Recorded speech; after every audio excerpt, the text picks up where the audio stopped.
ചെറുപുഴയിൽ ചിന്തിച്ചില്ല. പുള്ളി നാടിന് വേണ്ടി ഒരുപാട് ചെയ്തിട്ടുണ്ട്. പക്ഷെ എവിടെയും ആരും ഒന്നും പറഞ്ഞിട്ടില്ല. രാജേഷ് ഏട്ടൻ്റെ മരണമാണ് ഇപ്പം കൂടുതലും ഇതായിക്കൊണ്ടിരിക്കുന്നത്. ശരിക്കും ആ ഒരു വീഡിയോ, ആ കുഞ്ഞിൻ്റെ ആണെങ്കിലും ഓരോ കാര്യങ്ങൾ കാണുമ്പോൾ ശരിക്കും നമ്മുടെ കണ്ണ് നിറഞ്ഞു പോയിക്കൊണ്ടിരിക്കുകയാണ്.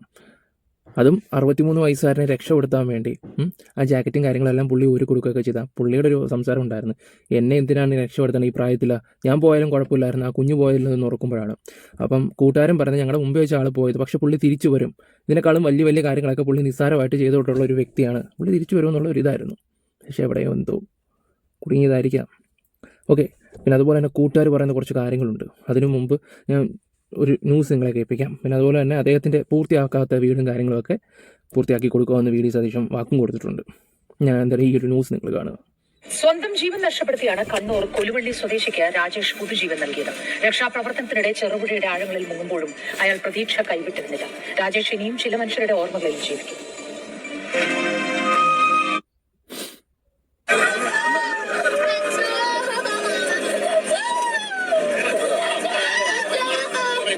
ചെറുപുഴയുടെ അക്കരെ നിന്ന് പ്രാണരക്ഷാർത്ഥം ഒരു നിലവിളി കേട്ടാണ് രക്ഷാപ്രവർത്തനത്തിനായി രാജേഷും കൂട്ടരും അടങ്ങുന്ന സംഘം അങ്ങോട്ട് നീങ്ങുന്നത്.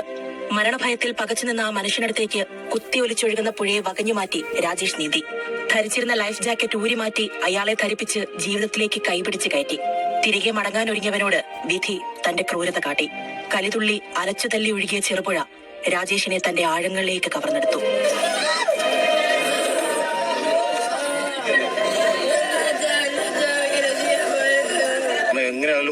കൊച്ചിന്റെ കരച്ചിൽ കണ്ടോ?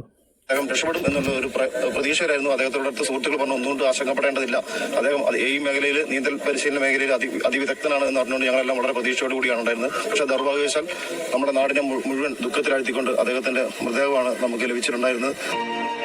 ഇളയ മകന്റെ വിയോഗമേൽപ്പിച്ച ആഘാതത്തിൽ നിന്ന് ഇനിയും പുറത്തുവരാത്ത വൃദ്ധരായ അച്ഛനും അമ്മയ്ക്കും മുൻപോട്ടുള്ള ഏക പ്രതീക്ഷയായിരുന്നു മൂത്ത മകൻ രാജേഷ്. വിധി അവനെയും തങ്ങളിൽ നിന്നും അടർത്തി മാറ്റി എന്ന വാർത്തയറിഞ്ഞ് തളർന്നു വീണ ഒരു അമ്മയുണ്ടിവിടെ. പറക്കമുറ്റാത്ത 2 കുഞ്ഞുങ്ങളുമായി പ്രിയപ്പെട്ടവന്റെ വിയോഗത്തിൽ തകർന്നു പോയവളെ എങ്ങനെ സമാധാനിപ്പിക്കാനാണ്?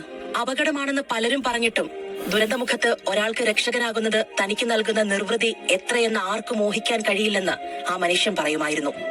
ഞാൻ പറഞ്ഞ ഇതൊക്കെ മതിയാക്കട, ഇതൊക്കെ അപകടം പിടിച്ച പരിപാടിയല്ലേ എന്ന് പറഞ്ഞപ്പോൾ ഇതിലറിയാ അതൊക്കെ എനിക്ക് ഇതില്ല പറ്റൂലറിയാ എന്നൊക്കെ പറഞ്ഞാണ് തിരിച്ചൊരു ഒരുപാട് പ്രതീക്ഷിച്ചു. എന്നും പിന്തുടർന്ന പ്രാരാബ്ധങ്ങളിൽ നിന്നും മോചനം നേടി ജിപ്തിവക്കിൽ എത്തി നിൽക്കുന്ന വീടിന്റെ പണി പൂർത്തിയാക്കണമെന്നായിരുന്നു രാജേഷിന്റെ ഏറ്റവും വലിയ മോഹം.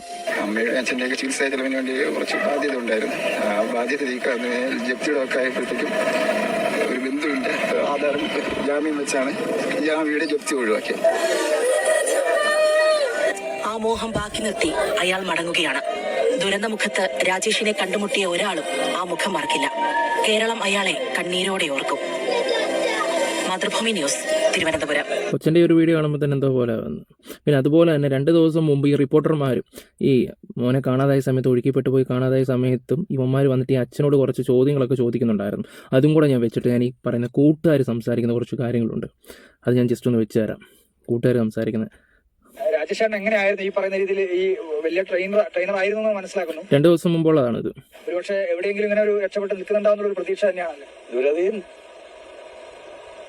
ഒരച്ഛനോട് ചോദിക്കേണ്ട ചോദ്യമാണ് ഇവിടുത്തെ മാധ്യമങ്ങൾ ചോദിക്കുന്നതെന്ന് ഞാൻ ആലോചിച്ച് നോക്കുന്നത്.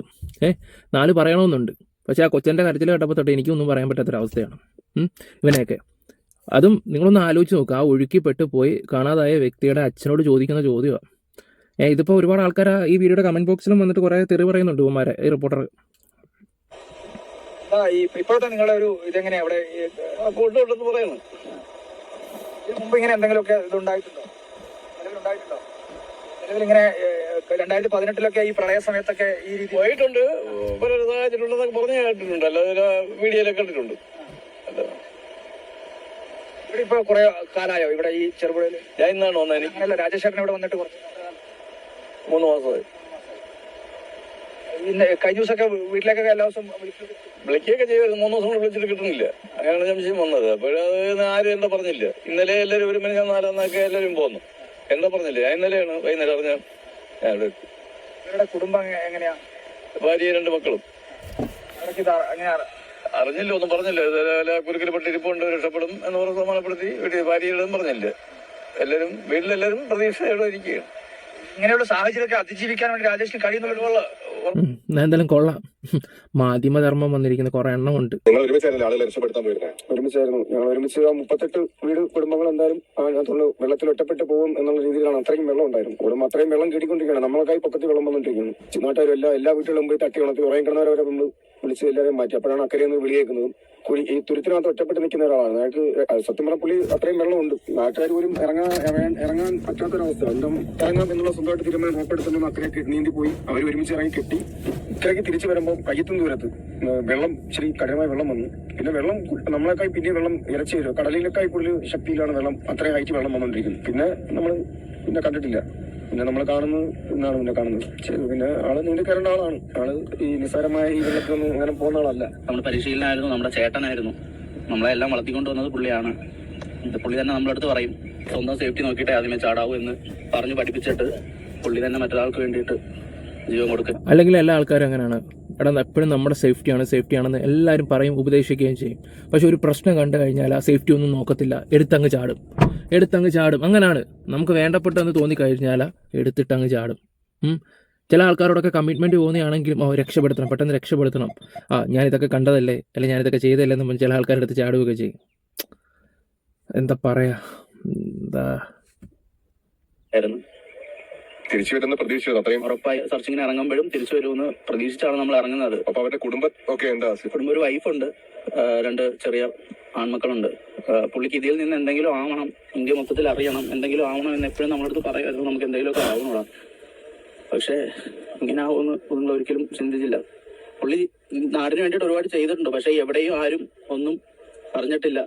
നമ്മൾ പല സ്ഥലങ്ങളിൽ നിന്നും നമ്മൾ ഒരു ഫെസിലിറ്റീസും ഇല്ലാതെ പെട്ടിമുടി ദുരന്തത്തിൽ പോയപ്പോൾ പോലും നമ്മുടെ സ്വന്തം കാശ് മുടക്കിയാണ് നമ്മൾ പോയി റെസ്ക്യൂ ചെയ്തുകൊണ്ടിരുന്നതും എല്ലാം. സ്വജീവൻ പോലും നോക്കാതെയാണ് രാജേഷ് ഈ വെള്ളത്തിൽ ഇറങ്ങിയത്. അതും ഈ ചെറുപുഴ എന്ന് പറയുന്ന ഗ്രാമത്തിലേക്ക് തിരുവനന്തപുരത്തു നിന്നും വന്ന് രക്ഷാപ്രവർത്തനത്തിന് മുൻകൈ എടുത്ത് ഇറങ്ങിയതാണ്. സ്വന്തം ജീവൻ പോലും നോക്കാതെയായിരുന്നു അദ്ദേഹം മറ്റുള്ള ആളുകളെ രക്ഷപ്പെടുത്താൻ ശ്രമിച്ചത്. പക്ഷേ ഒടുവിൽ രാജേഷിന് കൊടുക്കേണ്ടി വന്നത് സ്വന്തം ജീവൻ തന്നെയാണ്. അതാണ് കൂടെ ഉണ്ടായിരുന്ന പരിശീലകരും അതുപോലെ അദ്ദേഹത്തിന്റെ വിദ്യാർത്ഥികളും ഒക്കെ പറയുന്നത്. ഒരിക്കലും മറക്കാൻ കഴിയാത്ത ഒരു വ്യക്തി തന്നെയാണെന്ന് ഈ നാട്ടുകാരും രാജേഷിനെ കുറിച്ച് ഓർമ്മിക്കും. എല്ലാവർക്കും നല്ല അഭിപ്രായമാണ് പുള്ളിയെ കുറിച്ച്. ഇപ്പം എന്തായാലും മുഖ്യമന്ത്രി അദ്ദേഹത്തിന് വേണ്ടി വീടൊക്കെ വെച്ച് കൊടുക്കാം എന്നുള്ള രീതിയിൽ തന്നെ എന്തൊക്കെ പൂർത്തിയാകാനുള്ള കാര്യങ്ങളെല്ലാം ചെയ്തു കൊടുക്കാമെന്നുള്ള പറയുന്നുണ്ട്. ഞാൻ ആ ഒരു വീഡിയോ കൂടെ നിങ്ങൾക്കൊന്ന് വെച്ച് തരാം. കൂടുതൽ ഈ ഒരു വീഡിയോ കണ്ടു കഴിഞ്ഞാൽ നമ്മൾ ശരിക്കും ഇതായിപ്പോവും. ഞാനൊക്കെ എന്ന് പറഞ്ഞാൽ എനിക്ക് ഇതുപോലുള്ള കാര്യങ്ങളൊക്കെ കണ്ടാലാ പിന്നെ അന്നത്തെ ദിവസം പോക്കാണ്. കണ്ണൂര് ചെറുപുഴയിൽ പ്രളയജലത്തിൽ ഒറ്റപ്പെട്ടു പോയ ഒരാളെ രക്ഷിക്കാൻ ശ്രമിക്കുന്നതിനിടയിൽ ജീവൻ പൊലിഞ്ഞ തിരുവനന്തപുരം കല്ലൂർ സ്വദേശിയും ദുരന്ത രക്ഷാപ്രവർത്തന പരിശീലകനുമായ ആർ രാജേഷിന്റെ വിയോഗം വലിയ വേദനാജനകമാണ്. മുൻപും പ്രളയകാലത്ത് ഇദ്ദേഹം ഈ ദുരന്തമുഖങ്ങളിലെല്ലാം രക്ഷാപ്രവർത്തനം നടത്തിയിട്ടുള്ള ഒരാൾക്ക് സ്വന്തം ജീവൻ തണവൽഗണിച്ചാണ് അദ്ദേഹം മറ്റൊരാൾക്ക് ജീവന്റെ വെളിച്ചം നൽകിയത്. രാജേഷിന്റെ കുടുംബാംഗങ്ങളുടെയും ദുഃഖത്തിൽ പങ്കുചേരുന്നു. അദ്ദേഹത്തിന് സംസ്ഥാനത്തിന്റെ ബഹുമതി സ്റ്റേറ്റ് ഓണർ അദ്ദേഹത്തിന് നൽകാൻ തീരുമാനിച്ചിട്ടുണ്ട്. അദ്ദേഹത്തിന്റെ പൂർത്തിയാകാത്ത വീട് പൂർത്തിയാക്കി കൊടുക്കാനും ഉള്ള തീരുമാനമെടുത്തിട്ടുണ്ട്. ഓക്കെ, ആ അമ്മയുടെ അവസ്ഥ ഒന്ന് ആലോചിച്ച് നോക്കിയേ. അമ്മമാർ ജീവിച്ചിരിക്കുമ്പോഴേ ഇളയ മകൻ മരിച്ചു പോയതാണ്. ഇപ്പം എൻ്റെ മൂത്ത മകനും കൂടെ ഇങ്ങനെ. ഓക്കെ ഗൈസ്, അപ്പം ഈ വീഡിയോ ഇത്രയേ ഉള്ളൂ. കൂടുതലായിട്ടൊന്നും ഞാനും ഒന്നും പറയുന്നൊന്നുമില്ല. ഞാനിത് കട്ട് ചെയ്യുമ്പോഴെന്തോ എന്ത് പറയണം ആ ഒരു സിറ്റുവേഷനായിപ്പോയി. എന്തായാലും ആ കൂട്ടുകാർ പുള്ളിയുടെ കൂടെ ജോലി ചെയ്യുന്ന ആൾക്കാരുടെയൊക്കെ സംസാരം കൂടെ കേൾക്കുമ്പോഴേ നമ്മൾ ലോകം മൊത്തം അറിയണം, എന്തെങ്കിലുമൊക്കെ ആയി തീരണോടാ എന്നൊക്കെ പറഞ്ഞ ആ ഒരു വ്യക്തിയെ.